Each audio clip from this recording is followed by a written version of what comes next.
शांतिनाथ भगवान की देवादिदेव एक वर्तमान समेत महावीर स्वामी भगवान के परम पूज्य आचार्य भगवान श्री कुंद कुंद स्वामी जी महामुनिराज के परम पूज्य आचार्य भगवान गुरु शिवराज सागर जी महाराज के परम पूज्य आचार्य भगवान गुरु शिव निश्चय सागर जी महाराज के अये समय विश्व जैन धर्म के परम पूज्य सागर जी महाराज की धर्म प्रेम आप सबके जीवन के उनमें क्षण है जिन क्षणों में हम आसुरों के कार्यों से निर्वृत्त होकर के पाप के आसुरों के कार्यों से निर्वृत्त होकर के पुण्य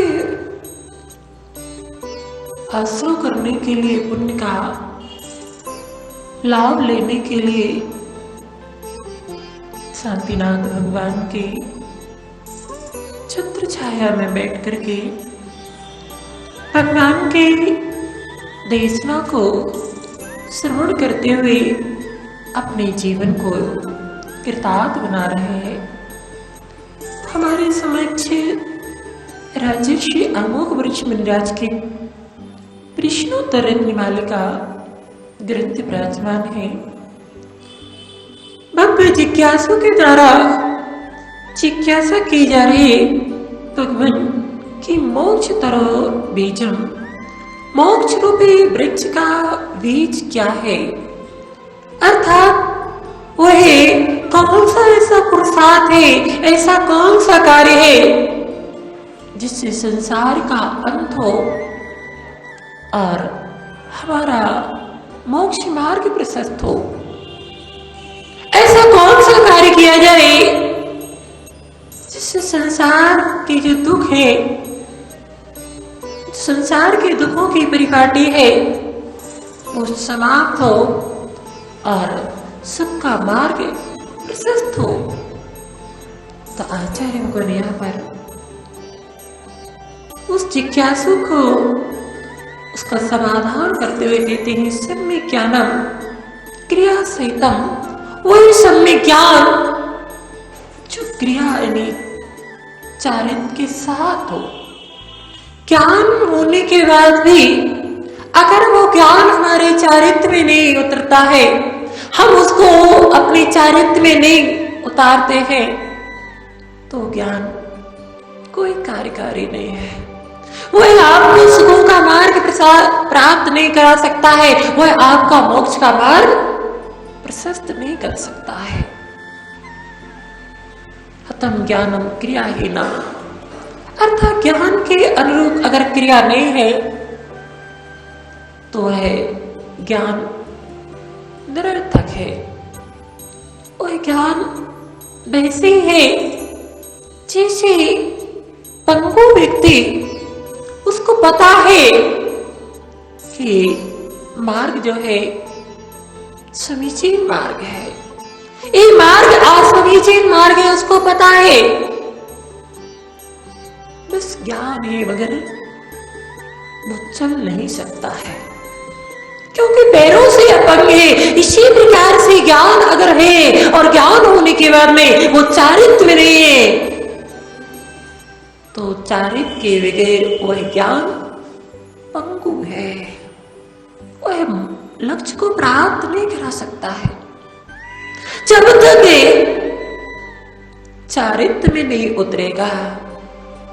आज वर्तमान में ज्ञान के प्रति तो बहुत प्रयास किया जा रहा है, बहुत बड़े बड़े विद्वान हो रहे हैं, बहुत बड़े बड़े ज्ञानी भी बन रहे हैं, मगर वो ज्ञान सिर्फ दूसरों को देने के लिए है।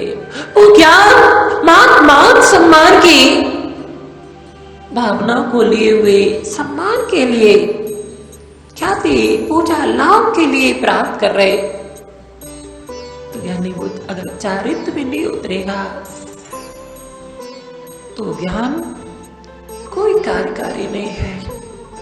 दूसरे व्यक्ति को अगर वो ज्ञान दिया जा रहा है, दूसरे व्यक्ति उस ज्ञान के माध्यम से सिर्फ आचरण में उतार ले, उसको ग्रहण कर ले, उस जीव का तो कल्याण हो सकता है मगर स्वयं का कल्याण नहीं हो सकता है। ज्ञान वही कार्यकारी है जो चारित्र्य के साथ है, क्रिया से सहित है, वो ज्ञान कार्यकारी है। भोजन बनाने का ज्ञान है मगर भोजन को ग्रहण ना किया जाए, अंदर ना उतारा जाए, उसका सेवन ना किया जाए तो क्या पेट भर जाएगा? नहीं भरेगा। एक लौकिक ज्ञान की होड़ लगी हुई है वर्तमान में, संस्कारहीन ज्ञान पैसे है। अगर जीवन में संस्कार नहीं है, जीवन में धर्म नहीं है और ज्ञान का अर्जन है तो वो ज्ञान वैसे है जैसे एक पक्षी अनंत आकाश में उड़ना चाहता है। एक पक्षी अनंत आकाश में विचरण करना चाहता है मगर वह एक पर के साथ में है, पर पंख, उसका एक पंख है, वो भूल गया कि एक आंख से देखा तो जा सकता है मगर एक पंख से उड़ा जा सकता है, उड़ा नहीं जा सकता है। एक आंख से देखा जा सकता है मगर एक पैर से चला नहीं जा सकता है। ज्ञान हो और चारित्र्य ना हो तो जहां थे वही के वही रहेंगे। आगे हमारा सुख का मार्ग प्रशस्त नहीं हो सकता है। ज्ञान तो बहुत लोग प्राप्त कर लेते, चेवसम का विषय है।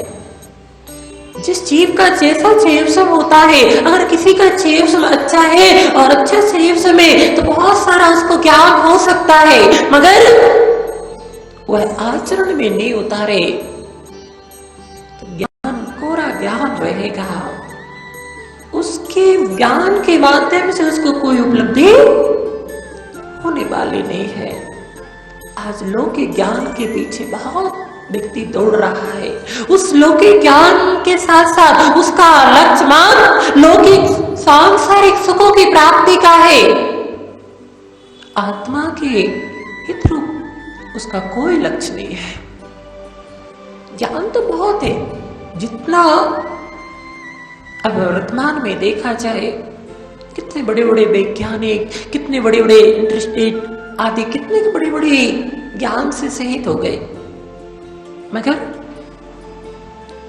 बाहर में बहुत उन्होंने कार्य कर लिया मगर अंदर में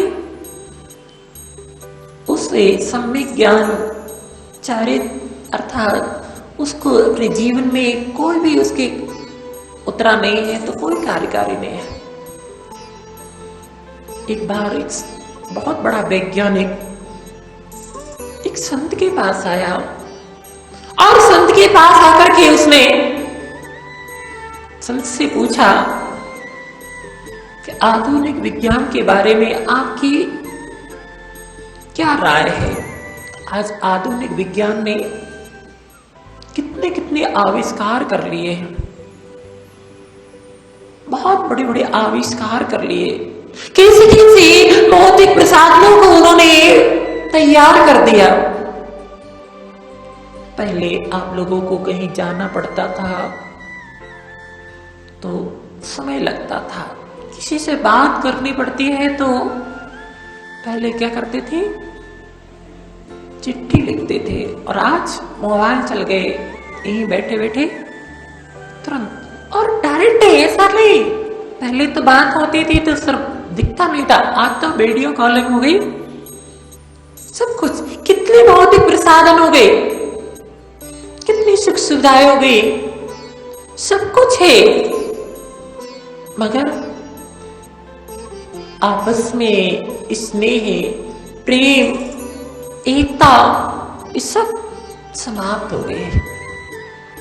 तो संत ने कहा कि हमारी दृष्टि में आपके इसे भौतिक विज्ञान के कोई कीमत नहीं। संत को आश्चर्य हुआ कि हमने इतने बड़े बड़े आविष्कार किए, इतना सब कुछ किया है और संत कह रहे कि हमारी दृष्टि में कुछ भी नहीं है। उसको आश्चर्य हुआ, आपको भी होगा। देखो आज कितने सारे विज्ञानों के माध्यम से आपके पास है, कितनी आप जो मार्ग में तय कर रहेंगे तो मार्ग तय करेंगे तो आपको कितना समय लगता था, और अब प्लेन है कि जहां आप 12 घंटे में 24 घंटे में पहुंच सकते थे वहां 2 घंटे में पहुंच जाएंगे। कितना कितना ये सब कर दिया। मगर अंदर में देखो उस भौतिक विज्ञान से हमारी आत्मा का कितना विकास हो रहा है, हो रहा है।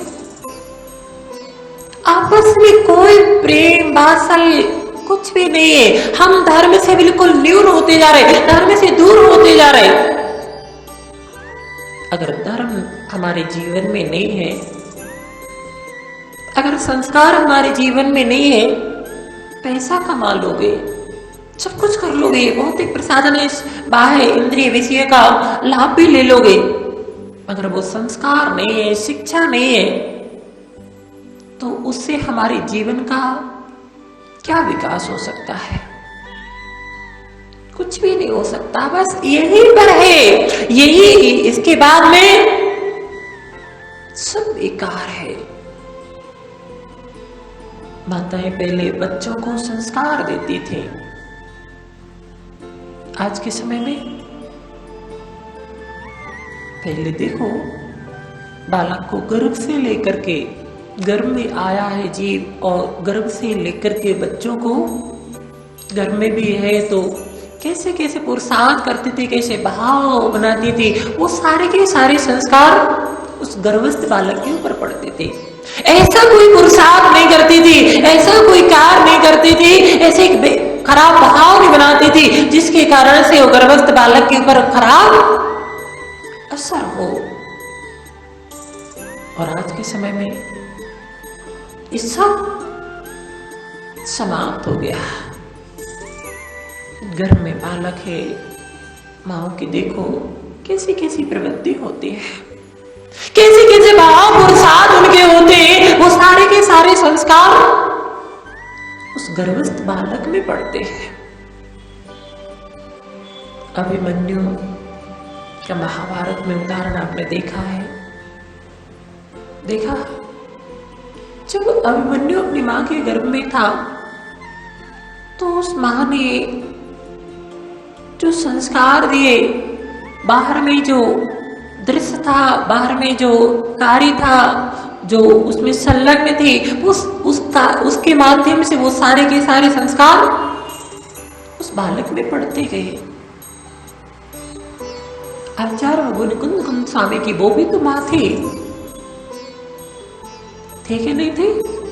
उस माँ ने भी तो अपने बालक को ऐसे संस्कार दिए, एक नहीं, उस माँ ने 9 बालक को जन्म दिया और ऐसे संस्कार दिए कि वो बालक 8 बालक तो 8 वर्ष अंतर मुहूर्त के होते थे और जो है मोक्ष मार्ग की ओर बढ़ जाते थे। कहां से वो संस्कार आए, कहां से आए? उसे मां के द्वारा प्रदत्त। इसलिए किसी दार्शनिक ने लिखा, a good mother father is better the 100 teacher. एक माँ पिता युग शिक्षावान, एक माता पिता जो बच्चे को संस्कार दे सकते हैं, जो बच्चे को शिक्षा दे सकते हैं, वो 100 टीचर भी नहीं दे सकते हैं।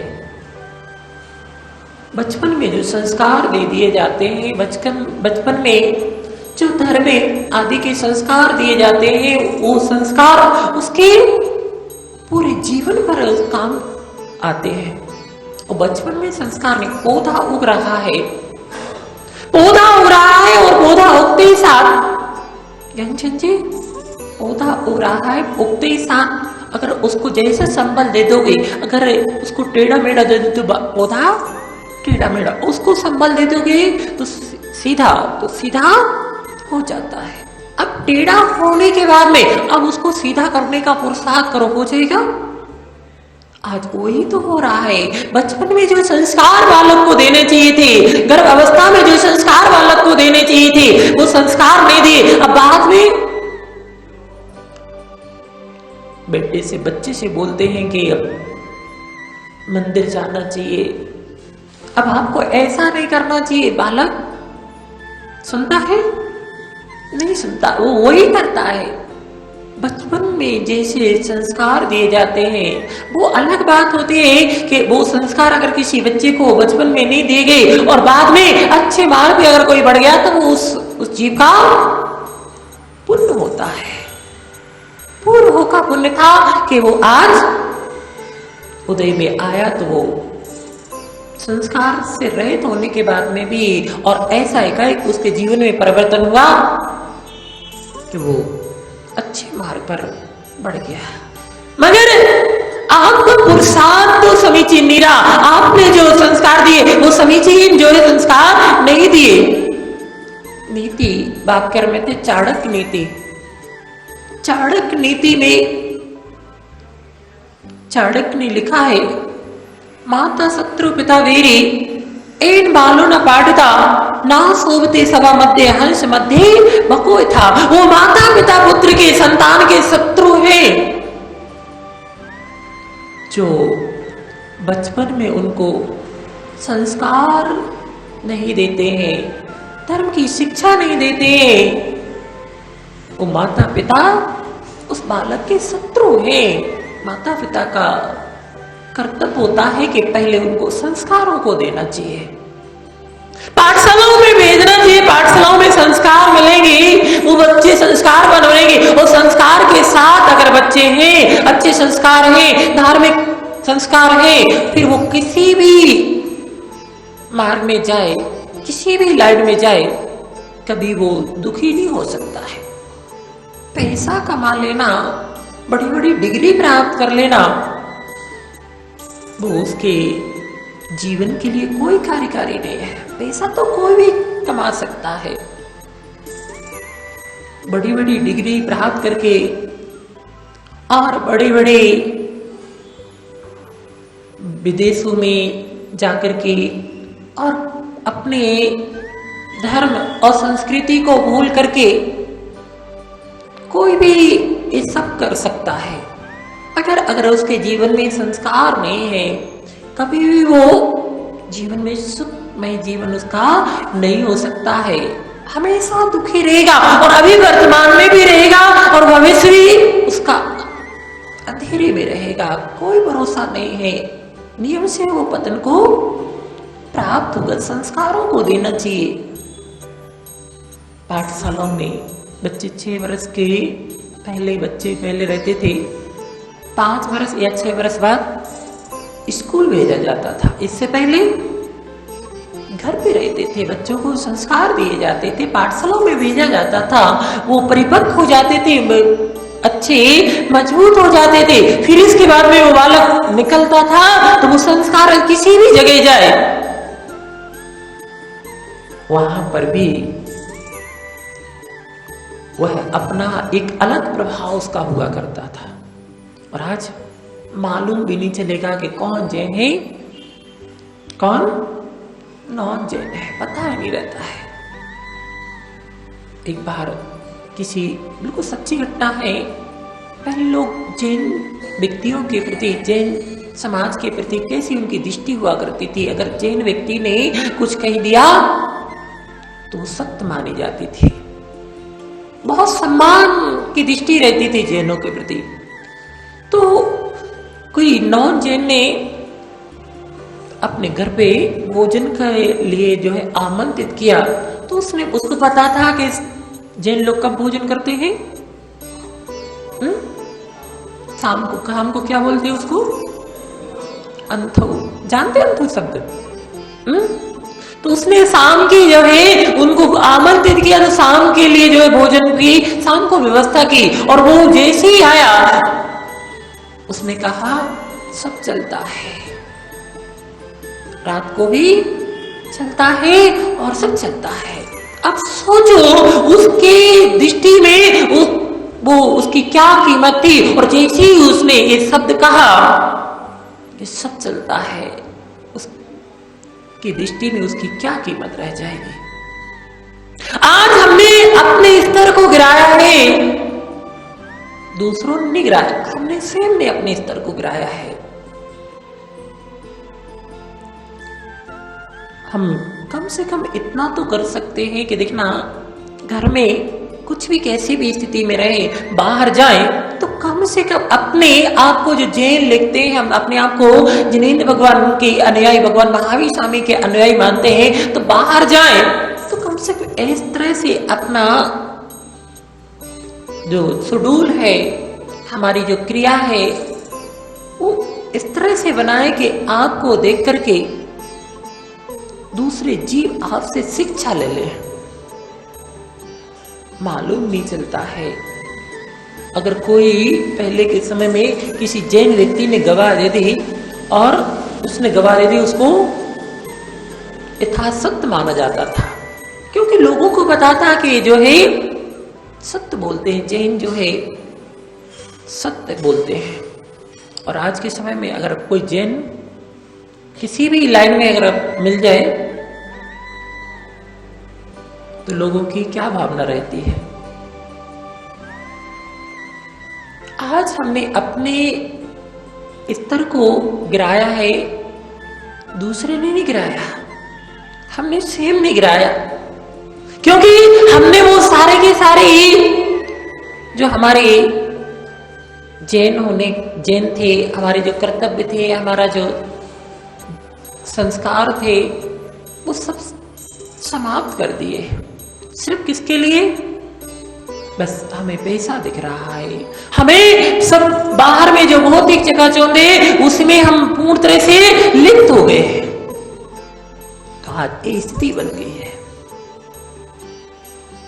ज्ञान तो बहुत अर्जन कर लिया, बहुत कर रहेंगे, मगर वो ज्ञान संस्कारों से रहित है, संस्कारों से रहे थे, आचरण में कुछ भी नहीं है, इसलिए कोई लाभ नहीं है। माताओं अपनी संतान को, वो अलग बात है कि वो बढ़े या ना बढ़े, आप वो उसके ऊपर है, मगर आपका जो कर्तव्य है, आप अपने कर्तव्य से मुख नहीं मोड़ना, उसको संस्कार देना अच्छे से। जैसे मां मंदालसा ने वो संस्कार दिए, तो आज कुंदकुंद स्वामी जैसे महान संत, जो आज जैन क्या बहुत सारे ऐसे विदेशों में भी ऐसे लोग हैं, वो अपने जैन दर्शन के सहायक हैं। आचार्य भगवान कुंदकुंद स्वामी ने 84 पहाड़ लिखे। कितने? 84 पहाड़। आज हम नाम नहीं जानते होंगे। जब विदेशी यहाँ पर संस्कृति थी, विदेशी लोग यहाँ पर थे, तो वो उसे अपने जैन साहित्य को यहाँ से ले गए और आज वो पढ़ते हैं और वो समझते हैं कि वास्तव में जैन दर्शन क्या है। उसके आज जितने भी आविष्कार हो गए सब अपने जैन दर्शन के माध्यम से ही हो रहे हैं। उनको सिद्धांत है, वो जानते, तो वो भी जानते हैं कि कुंद कुंद स्वामी क्या थे। ऐसे कुंद कुंद को जो हमारे वर्तमान में जैन दर्शन की शान है, हम गौरव से कहते हैं कि हम जो है कुंद कुंद स्वामी के अनुयायी है। मंगलाचरण में वो करते हैं, मंगलम भगवान वीर मंगलम गौतमो गढ़ी मंगलम कुंद कुंदादेव जैन धर्मोस्तु मंगलम। अगर भगवान महावीर स्वामी के बाद गौतम स्वामी के बाद अगर किन्हीं का नाम लिया जाता है अच्छे से, तो कुंद कुंद स्वामी है। उन्होंने कितनी मेहनत की और कितनी मेहनत करके पाहुड़ का मतलब तो समझ लेना। ऐसे 84 ग्रंथ, जैसे समय सार है, अष्टपाहुड़ जी है, पंचास्तिका है, वार्षणोपेक्षा है, रहणसार जी है, बहुत सारे जो ग्रंथ है, अष्टपाहुड़ जी, ऐसे उन्होंने 84 ग्रंथ लिखे। और आज बहुत सारे वर्तमान में उपलब्ध नहीं है। विदेशी लोग, जब विदेशी लोग यहाँ पर थे, जब यहाँ से गए तो वो ले गए थे। वहां पर भी बहुत सारा अपना जैन साहित्य चला गया है। फिर भी जितना अपने पास बचा है उतने को ही अगर हम उपयोग कर लें तो हमारे लिए आज वर्तमान में बहुत कुछ हम अपने जीवन के लिए प्राप्त कर सकते हैं। बहुत कुछ अपने जीवन में उतार करके अपना जीवन का मार्ग, सुख का मार्ग प्रशस्त कर सकते हैं। मगर हम करना नहीं चाहते, उसका उपयोग नहीं करना चाहते, उसको जानने का भी पुरुषार्थ नहीं करना चाहते हैं कि हम उसको जाने। अगर उसको जाने, अगर हम एक इस सम्यक ज्ञान को जाने समझें तो हमारे जीवन में कितना परिवर्तन आ जाए, हम अपने आप को कितना जो है परिवर्तन कर सकते हैं, कितने सारे दुखों से बच करके आत्मा का सुख का, हित का मार्ग प्रशस्त कर सकते हैं। मगर हम नहीं जानना चाहते हैं, हम उसको समझना नहीं चाहते, अपने जीवन में उतारना नहीं चाहते हैं। हम ये नहीं कह रहे कि लौकिक शिक्षा भी नहीं ग्रहण करना चाहिए, करना चाहिए, लौकिक शिक्षा भी करो, मगर लौकिक शिक्षा के साथ साथ धार्मिक शिक्षा भी हो।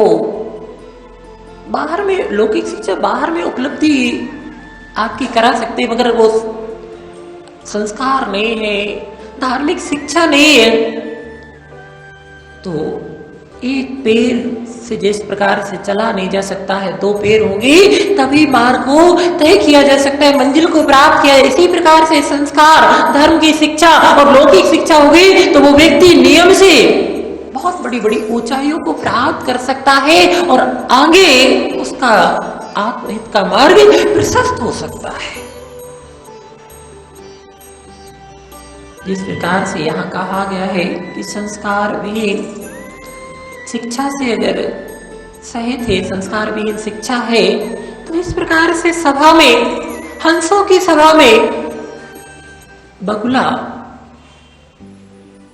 हंस भी देखने में कैसा होता है? विकास भैया, हंस देखा ना, हंस पक्षी कैसा होता है? भाइट और बगला, भाइट देखने में भले ही समान है मगर दोनों में बहुत अंतर है। हंस की विशेषता होती है कि हंस के सामने अगर दूध और पानी दोनों मिलाकर के रख दिए जाए तो वो हंस जो है पानी को छोड़ देता है और दूध को ग्रहण कर लेता है। और बगला क्यों बीरेंद्र भैया जंगल जाती थी ना, वहां पानी के ऊपर कैसा खड़ा हो जाता है, एक पैर से खड़ा हो जाता है, मगर उसका भाव, उसमें जो जीव है उसको खाने का और देखने में भले समान रूप से डबल दिख रहे, मगर दोनों में बहुत अंतर है। एक सार को ग्रहण कर रहा है और एक इस सार को एक पतन का कारण बन रहा है और एक की दृष्टि श्रेष्ठ है। तो आत्मिक का पुरुषार्थ कर रहा है। इंसान तो सब है, वो भी जिन संस्कार विहीन है वो भी इंसान है जिसके अंदर में कोई संस्कार नहीं, और वो भी इंसान है जिसके अंदर में संस्कार है। दोनों में शरीर में भी समानता, अच्छे सुंदर सब हो सकते हैं। इस शरीर की सुंदरता है, ये लौकिक है, भौतिक ज्ञान है, मगर अगर वो संस्कार नहीं है, धर्म की शिक्षा धर्म हमारे जीवन में नहीं है, तो ये बाहर की सुंदरता, बाहर का ये वैभव उसको क्या उपलब्धि दे सकता है? कुछ उपलब्धि नहीं दे सकता है। संस्कारों से सहित हो, कैसा हो? ज्ञान संस्कारों से सहित हो, भेद विज्ञान से सहित हो ज्ञान, तो कार्यकारी है। भेद विज्ञान यानी सम्यक दर्शन, भेद विज्ञान यानी ज्ञानचंद जी, भेद विज्ञान यानी सम्यक दर्शन। हमें ये ज्ञान हो, हमें अनुभव में हो, ये बाह्य भौतिक जो सुख है, बाह्य आदि भौतिक जो विभूति आदि है, ये हमारे आत्मा का हित करने वाला नहीं। आत्मा का हित जब भी होगा सुसंस्कारों के माध्यम से होगा। सम्यक दर्शन है, सुसंस्कार है, धर्म है, तो तभी हमारा आत्मा का हित हो सकता है। वरना ज्ञान होने के बाद में भी कोई उपलब्धि नहीं हो सकती है।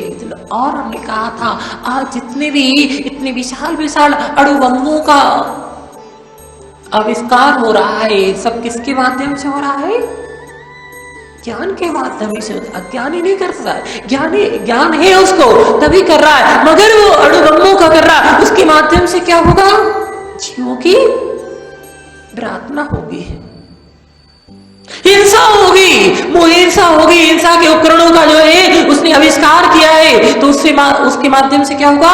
पाप का संग्रह होगा। पाप का संग्रह होगा तो नियम से उत्थान होगा कि पतन होगा। और ये ज्ञान से जो है हित अहित को जान रहा है, क्या हित का मार्ग है, क्या अहित का मार्ग है, दोनों को अच्छे से जान रहा है। किसके माध्यम से? ज्ञान के माध्यम से। आप जान रहे कि ये 5 पाप हैं, किसके माध्यम से जान रहे? अज्ञानी से पूछो 5 पाप क्या होते हैं, वो बताएगा नहीं। वो तो उसमें आनंद, हिंसा, झूठ, चोरी, कुशील, परिग्रह। कल भैया वृत्ति के समय एक भैया बता रहे थे कि सेल्फी के लिए एक व्यक्ति ने आपके भोपाल की है, दोनों कुत्तों को तालाब में फेंक दिया था। क्या कर दिया था? तालाब में फेंक दिया था। किसके लिए? सेल्फी निकाल रहा था। तो एक किससे? बुद्धि से तो कर रहा था, जब उसके पास ज्ञान था, मगर वो ज्ञान मिथ्या है, उसी के माध्यम से देखना वो अपना प्रयोग कर रहा था। तो वो सब किसका कारण है? पतन का कारण। ये ज्ञान से ये जान रहा है कि जीव को सताना, आप देख करके चलते, हर कार्य को जो है देख करके करते। क्यों करते? आपको ज्ञान है कि ये जीव की जो प्रार्थना होगी वो मरेंगे, उनको पीड़ा होगी, तो पाप का आश्रय हो गए। किससे जाना? ये ज्ञान से तो जाना है। 5 पाप होते हैं, ये हमारे दुख के हेतु है, और एक उसमें आनंद बना रहा। वो नहीं जानता है कि हिंसा क्या होती है, उसको तो उसमें आनंद आ रहा है, वो तड़प रहा है कि उसको मारेंगे तो उसको कितनी पीड़ा होगी, उससे क्या होगा, वो नहीं जान रहा है। अगर जानता होता तो क्यों उसको मारता? आप चलते हैं, एक चींटी भी नहीं मर जाए। ऐसा क्यों पुरुषार्थ करते हैं? क्योंकि आपको पता है कि उसकी हिंसा होगी, वो मरेंगे, उनको पीड़ा होगी, पाप का अवसर होगा। ये भी किससे जाना? ज्ञान से जाना। एक ज्ञान को पाकर के पापों से बच रहा है और एक ज्ञान को पाकर के पापों में लिप्त हो रहा है। ज्ञान से ये भौतिक सुख जो इतने संसार में है, अच्छे अच्छे तरह से उनको भोग रहा है, प्राप्त हुए, तो सब ज्ञानी से तो हो रहा है, अज्ञानता से नहीं होता है। अज्ञानी हो तो आप उसको अच्छी अच्छी व्यवस्थाएं भी उसको संग्रह करके दे दोगे तो वो उसका भी लाभ नहीं ले पाएगा। ज्ञान वही कार्यकारी है। 9:45 हो गएंगे। ज्ञान वही कार्यकारी है जो हमारे पतन के मार्ग से बचा करके हमारी आत्मा को उत्थान के मार्ग में लगा दे, दुखों के मार्ग से बचा करके सुख के मार्ग में लगा दे। वो ज्ञान कार्यकारी है। वो ज्ञान कोई कार्यकारी नहीं है कि वो हमारे लिए दुखों की ओर लगा दे।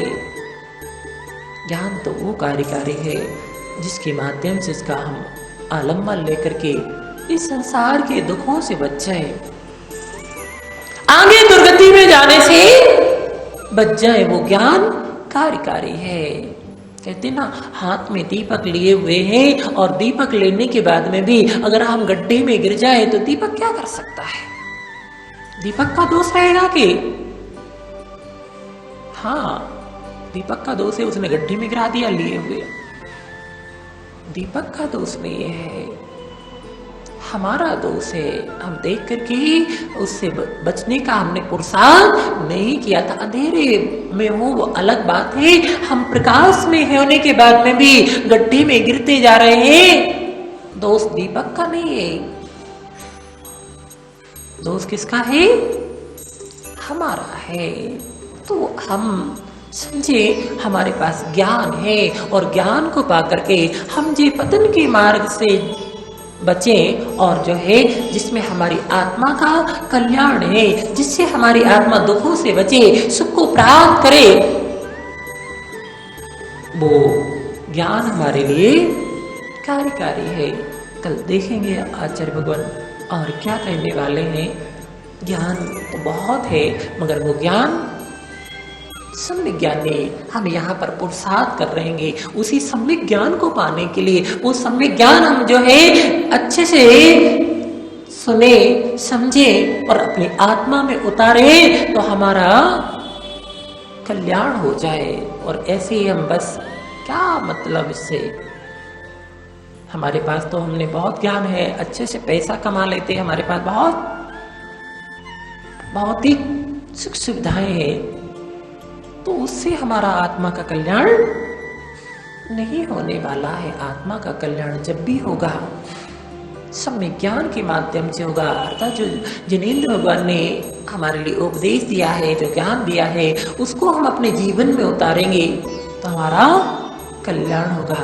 बाकी सारा लौकिक ज्ञान रहेगा, इससे 3 काल में भी कल्याण नहीं होने वाला है। बहुत सारे उदाहरण आप देखते हैं, वर्तमान में देखते हैं, कितना वर्तमान में कैसा छेड़ समय कैसी अवस्थाओं में, छोटी सी अवस्थाओं में टीवियों पर आता है, कितने बच्चे इंटेलिजेंट रहते हैं, कितनी उनको स्मृति तेज रहती है।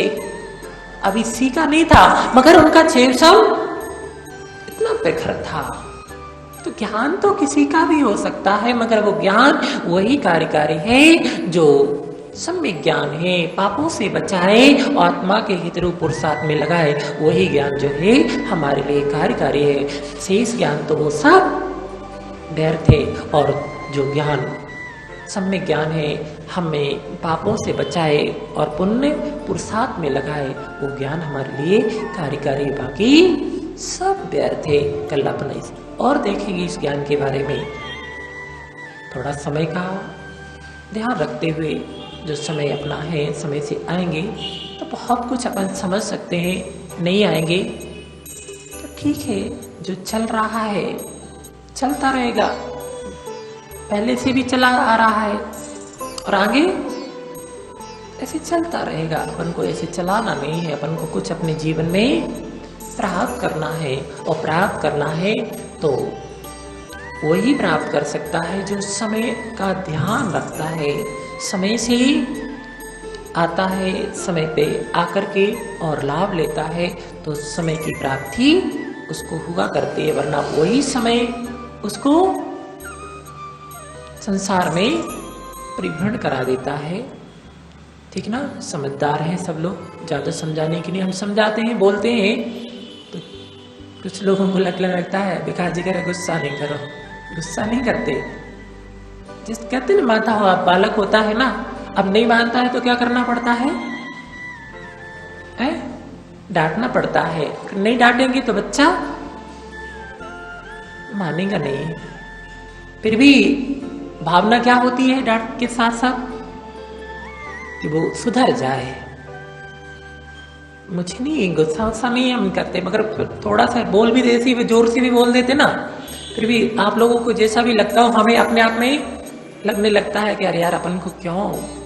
तो ऐसा नहीं बने। आप लोग सब समझदार हैं, ज्ञानी जीव हैं, और ज्ञानी जीव हैं तो बस थोड़ा सा अपने ज्ञान का और समय का थोड़ा ध्यान रखें, तो अपन बहुत कुछ अपने जीवन में प्राप्त कर सकते हैं और अपने जीवन को सुख की ओर ले जा सकते हैं। बोले देवादिदेव एक जड़ श्री शांतिनाथ भगवान की जय।